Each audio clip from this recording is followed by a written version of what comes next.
Hi and thanks for clicking. Each year I create a wish list of inexpensive books and force feed it to my family.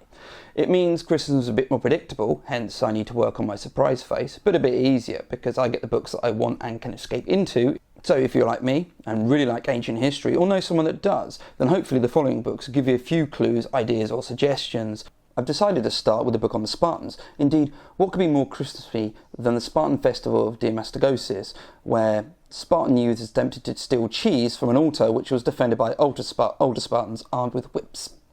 I see this as a door in anticipation of the tension during those post-Christmas meal games. It's just more cheese and fewer dice. Anyway, this year I read the somewhat dryly titled Sparta at War by Scott Rush.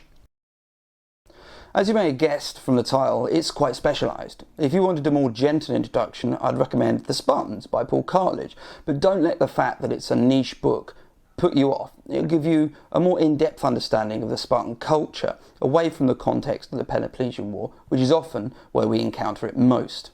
Next up, and possibly the end of my attempts at tenuous Christmas links, promise, Delfi by Michael Scott.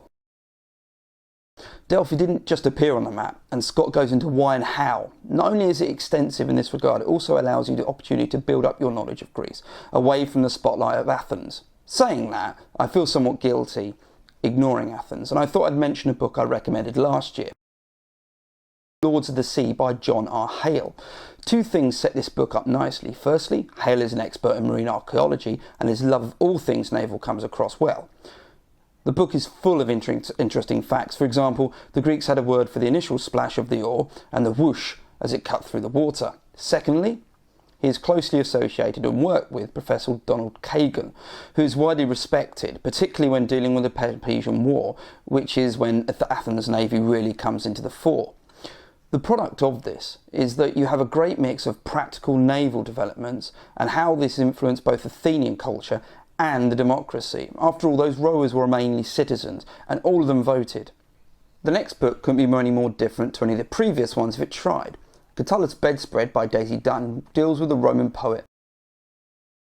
This is made more interesting because poetry isn't what you might think it is. It can be really obscene and throws more shade than you'd find at a photo exhibition by hipster artists. It's Dunn's credit that she doesn't let this aspect run away.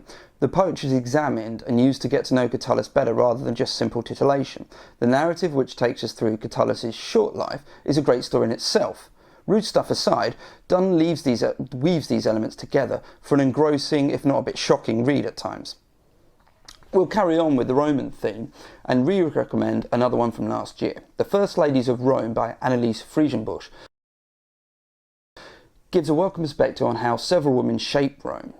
Trust me, if any of these had been in charge at Game of Thrones, for example, it would have just lasted a single season. Good stories, analysis, and very easy to dip in and out of. Finally, the book I'm currently reading, and probably my favourite book of the year so far, Carthage Must Be Destroyed. In case you didn't know, it was a saying attributed to Cato, and the title is possibly the only thing I can criticise, because this book is much more than simply another book on Carthage seen through the prism of Rome. Miles lays out how the city grew from a Phoenician trading post and created its own identity before Rome even became a concern.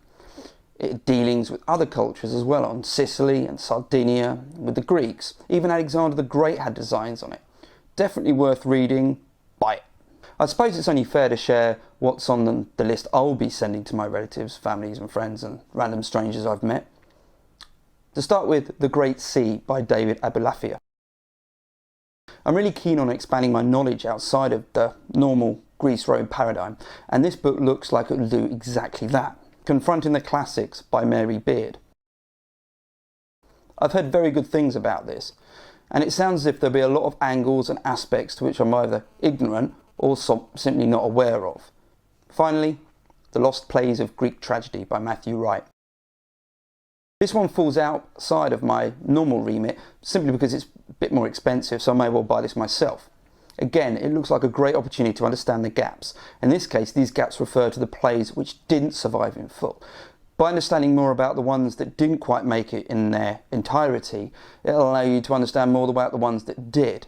So there we have it. There's a few books there hopefully which may make it onto your list. Like I said, they're all relatively inexpensive. easy to obtain, and should be fun. And I think I've covered a wide base of topics and at different levels. So there we go, get to it. Let me know if you enjoyed them, and good luck Christmas shopping. I'll need it.